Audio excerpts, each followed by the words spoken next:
Olá, de volta à nossa mecânica newtoniana e como nós falamos na aula passada,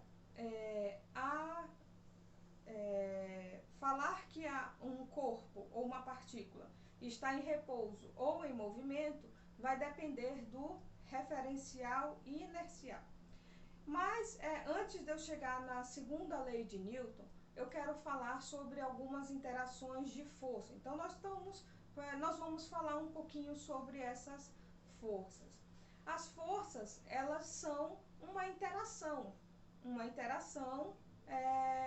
seja ela de campo ou de contato.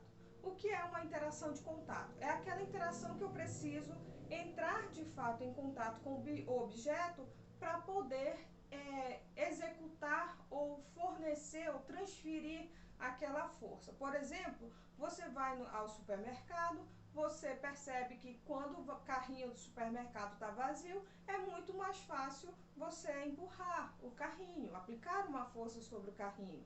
Mas quando você chega próximo ao caixa para pagar suas compras, você percebe que o carrinho está cheio e está muito mais difícil de conduzir o carrinho, de aplicar essa força. Então você percebe a relação que quanto maior massa, maior a força que eu preciso aplicar em força de contato para que eu consiga mover aquele carrinho. Então, primeiro eu exemplifiquei a força de contato. O atrito, ele também é uma força de contato. E força de campo, nós temos a mais aplicável dela, é a força gravitacional. Nós vamos estar falando dela especificamente mais adiante. Então, a força nada mais é do que interação entre partículas. Tanto é que as minhas mãos são partículas e se eu atritar uma com a outra, nada mais é do que uma partícula entrando em contato com a outra e assim transferindo energia e acontecendo uma série de fenômenos quânticos ali no momento em que uma partícula entra em contato com a outra. Mas só que existem 4 tipos de interações fundamentais para a matéria, para a formação da matéria, para a formação do nosso mundo, do nosso planeta, da nossa galáxia, das galáxias vizinhas e até do próprio universo. O nome dessas 4 leis são interação gravitacional, interação eletromagnética, interação fraca e interação forte. O que são cada uma delas? Bom, pela gravitacional nós vamos começar falando que é devido à massa. Só que lá na física quântica, Albert Einstein fala que não é a massa que atrai propriamente dita, e que sim, a massa provoca uma distorção ali no plano espaço-tempo. Tá? São concepções diferentes, mas envolvendo massa do mesmo jeito, da mesma forma. A teoria não tem comprovações científicas ainda, mas eu digo nós, cientistas físicos, estudantes de física e etc., alguns artigos teorizam a respeito da existência de uma partícula que é responsável pela gravidade. Uma partícula que forma a matéria e que, a partir da formação dessa matéria, acontece então esse campo gravitacional. Na interação eletromagnética, eu tenho uma interação de longo alcance, porque eu posso fazer com que ondas eletromagnéticas, a onda de rádio é uma onda eletromagnética, e vocês podem estar indo na playlist do meu canal sobre ondas eletromagnéticas e tem uma série de aplicações e uma explicação muito mais suave e didática quanto ao eletromagnetismo. Então, o eletromagnetismo é o resultado de cargas elétricas. Essas cargas elétricas, elas envolvem também a questão dos fótons. Então, o eletromagnetismo, perceba que eu estou fazendo a interação aqui, não só da física clássica, mas como da física quântica também. A física clássica é partículas, são elétrons.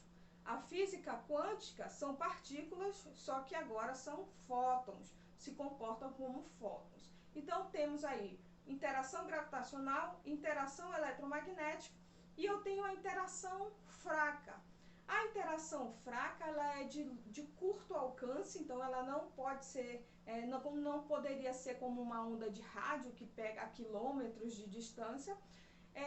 Ela acontece devido à existência de partículas e envolve ali a troca de produção de pares, de bósons W, Z e assim por diante. Então, a interação fraca é aquela interação que acontece lá dentro do próton e do nêutron, onde essas subpartículas fazem com que existam a unidade próton, a unidade nêutron.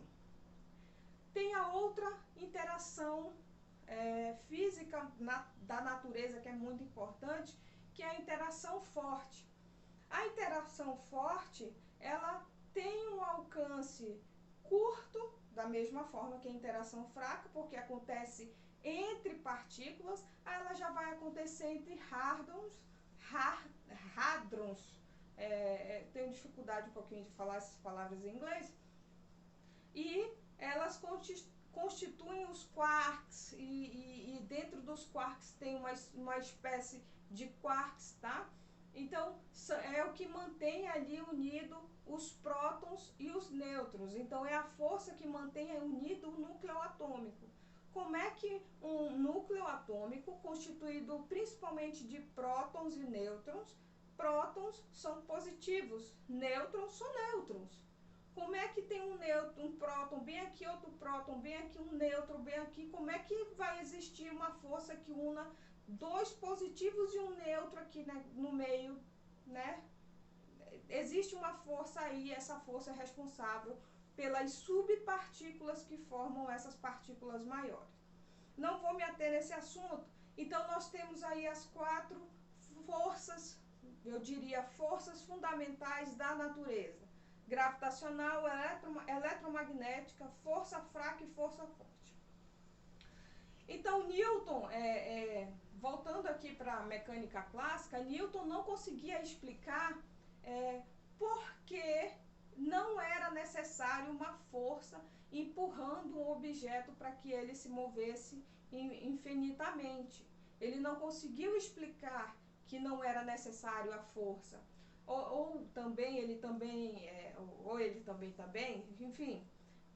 ele também não conseguiu explicar por que os objetos paravam quando deixava-se de aplicar a força. E esses objetos paravam porque existia uma força contrária à força que tinha sido aplicada para que eles se movimentassem. E na época Newton não sabia disso. Então, a gente vai começar agora a falar sobre a combinação das forças e um tópico muito importante que é superposição de forças. Eu vou explicar o que é isso, o que é o fenômeno da superposição, e vou tentar ilustrar como que fica mais ou menos a força na notação vetorial e assim por diante. Então, essa combinação de forças, ela vai existir quando você estiver somando a interação de várias forças que estarão atuando em um determinado corpo. Então, bora entender um pouquinho sobre as forças. Então, as forças elas podem atuar individualmente ou em combinação. Por exemplo, eu estou aqui, mas não existe só a força da gravidade que me mantém ao solo. Existe a força atmosférica, a pressão vindo de vários lados, da direita, da esquerda, do centrão, tá? Então, relacionando a política, tem pressão vinda de todo lado, tá? E pressão é força sendo aplicado em uma determinada área. Então, nós temos esse formato de corpo graças a um fator biológico, claro, junto também com a adaptação que o ser humano gerou ao longo do tempo para se adaptar a essa pressão atmosférica que é existente sobre nós. Então, essas forças, elas podem ser individuais? Podem. Eu posso ter só uma força atuando ali? Posso. Mas é extremamente difícil você achar isso na atmosfera terrestre. Então, essas forças individuais que atuam simultaneamente, essas forças individuais que atuam simultaneamente no corpo, elas vão atuando e vai gerando o somatório dessas forças, e a partir de então essas forças vão obtendo um resultado final. É que aqui, tá? Vou colocar o sinalzinho aqui, é que. Então, a partir do momento que eu somo várias forças, eu gero uma força resultante. Essa força resultante nada mais é do que o somatório de todas as forças que eu tenho atuando no corpo. Então, eu aplico aqui o princípio da superposição. O que é o princípio da superposição? É você pegar uma folha de papel, aí você coloca uma em cima da outra, aí uma em cima da outra, superposição. Então, você está colocando sobre a outra. Então, você vai somando uma com a outra ali até dar o resultado. Esse princípio da superposição, toda vez que você ouvir dentro de todas as áreas da física, você vai estar tendo o mesmo princípio básico da superposição. Então, eu tenho a força resultante é igual a F1 mais F2 mais F3, que podem estar atuando em um corpo qualquer. Então, F1, F2 e F3 são forças individuais. São forças individuais que atuam em um corpo e esse corpo ele vai sofrer o somatório de todas essas forças que podem estar me gerando um vetor resultante. Aqui, ó, vou fazer uma correçãozinha, tá? Vamos de novo. Eu tenho um corpo qualquer, eu vou escrever aqui corpo, tá? Eu tenho um corpo, esse corpo